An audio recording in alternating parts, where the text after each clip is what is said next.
তো এই সমস্ত কথা বলার জন্য তাকে অ্যারেস্ট করা উচিত। আজকে যারাই বিজেপির পক্ষে থাকছে তারা সমস্ত আগ্রাসনের পরে ছাড় পেয়ে যাচ্ছে। শুভেন্দু অধিকারী বিজেপি নেতা হিসেবে ওর মনুষ্যত্ব হারিয়েছে। তা আমি কাকে মাল্যদান করব এবং কাকে মাল্যদান করব না সেটা আমার রাইটের মধ্যে পড়ে। শুভেন্দু অধিকারী কে যে এটা ঠিক করে দেবে? 12ই জানুয়ারি স্বামী বিবেকানন্দের জন্মদিন, আর সেই উপলক্ষে বিজেপির পক্ষ থেকে একেবারে বিবেক যাত্রার আয়োজন করা হয়েছে, যেখানে উপস্থিত ছিলেন শুভেন্দু অধিকারী, সুকান্ত মজুমদার থেকে শুরু করে আরও অনেক বিজেপি নেতা নেতৃত্বরা।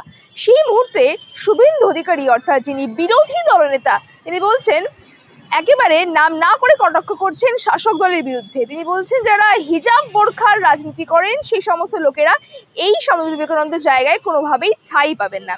আর এই মন্তব্যে একেবারে কিন্তু সাধারণ জনগণ গর্জে উঠলেন শুভেন্দু অধিকারীর বিরুদ্ধে। সরাসরি শুনে নেব এই বিষয়ে প্রশ্ন করায় তারা ঠিক কী বললেন শুভেন্দু অধিকারীকে নিয়ে। 12ই জানুয়ারি স্বামী বিবেকানন্দের জন্মদিন, বিরোধী দলনেতা শুভেন্দু অধিকারী মন্তব্য করেছেন তৃণমূল নাম না করে কটাক্ষ করেছেন যে হিজাব বোরখার লোকেদের এই স্বামী বিবেকানন্দের জায়গায় স্থান নেই। আপনি তো সাধারণ মানুষ হিসাবে সমর্থন করছেন তার বক্তব্যকে? আমি তো মোটেই সমর্থন করি না, কারণ মানুষকে মানুষের চোখে দেখা উচিত। ও মুচি আছে কি মেথর আছে কি হিন্দু আছে কি মুসলিম আছে দেখা উচিত নয়, 1 নম্বর। 2 নম্বর কথা হচ্ছে শুভেন্দু অধিকারী বিজেপি নেতা হিসাবে ওর মনুষ্যত্ব হারিয়েছে।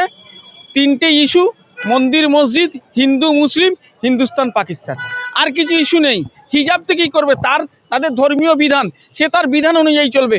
আপনার ধর্মের ধর্মীয় বিধান, আপনি আপনার বিধান অনুযায়ী কঙ্গ পরে থাকবেন। অতএব এ নিয়ে বলার আর কিছু নেই ভাই। শুভেন্দু অধিকারীর কোনো বক্তব্যকে কাউন্টার করার কোনো খুব প্রয়োজন হয় না।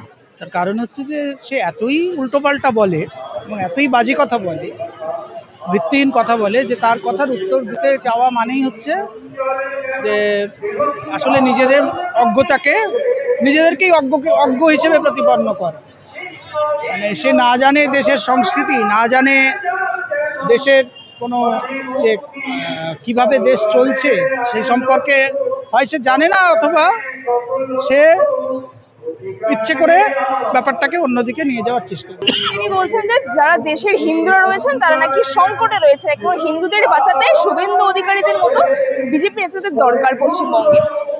যদি দেখা যায় যে হিন্দুরা সংকটে, বলতে আমরা মনে করছি সংকটে আছে সারা দেশের সাধারণ মানুষ, হিন্দু মুসলিম নির্বিশেষে। আর যারা বলছে হিন্দুরা সংকটে আছে তারা আসলে তারাও হিন্দু মুসলিম নির্বিশেষেই একটা ছোট অংশের আদানি আম্বানিদের মতন কিছু লোকের পকেট ভরানোর জন্য কাজ করছে। সেখানে তারা হিন্দু ইত্যাদি বাহানা করে দেশে বিভাজনের রাজনীতিকে তারা চাপিয়ে দেওয়ার চেষ্টা করছে, যাতে মানুষ সেই সব নিয়ে মেতে থাকে, আসল সমস্যাকে যাতে মানুষ না ধরতে পারে। তো তার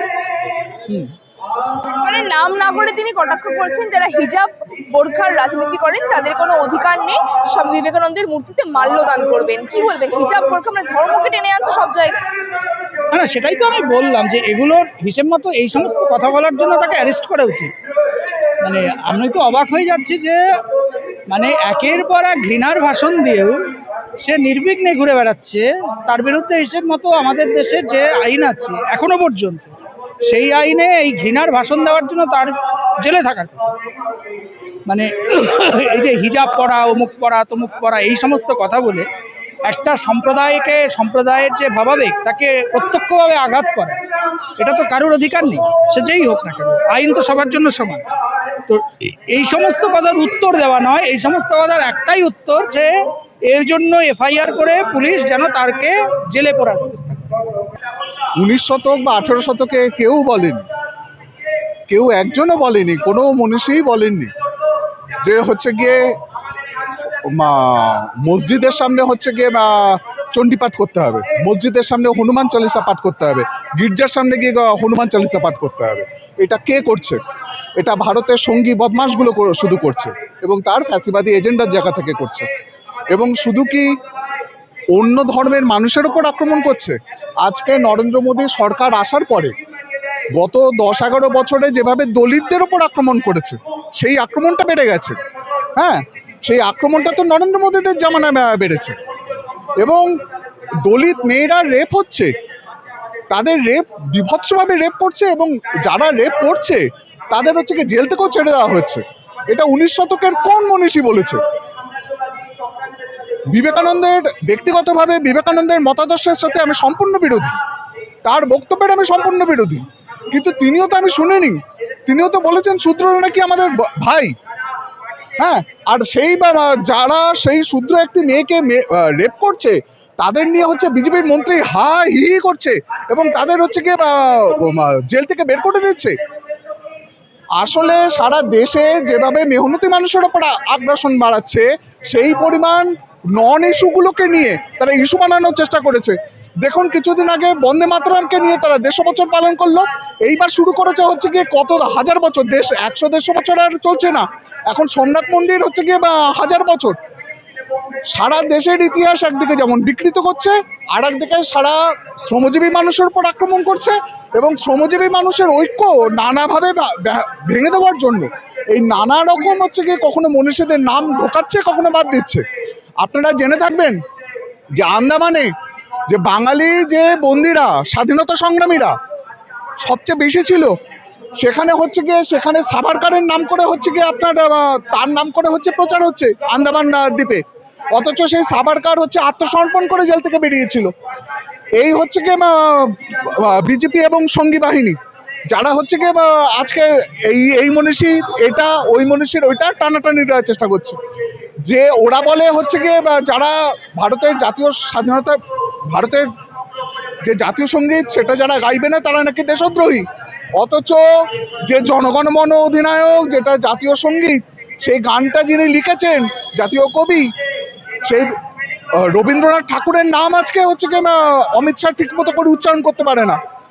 তারা আজকে দেশপ্রেমের পাঠ দিচ্ছে, তারা আজকে হিন্দুত্বের পাঠ দিচ্ছে এবং হচ্ছে এই যে এসআইআরটা করছে, চোখের সামনে দেখছেন যে লক্ষ লক্ষ গরিব এবং হচ্ছে গিয়ে নারীরা, মূলত সারা দেশে গরিব এবং নারীরা আক্রান্ত হচ্ছে, তাদের মধ্যে অধিকাংশটাই হিন্দু।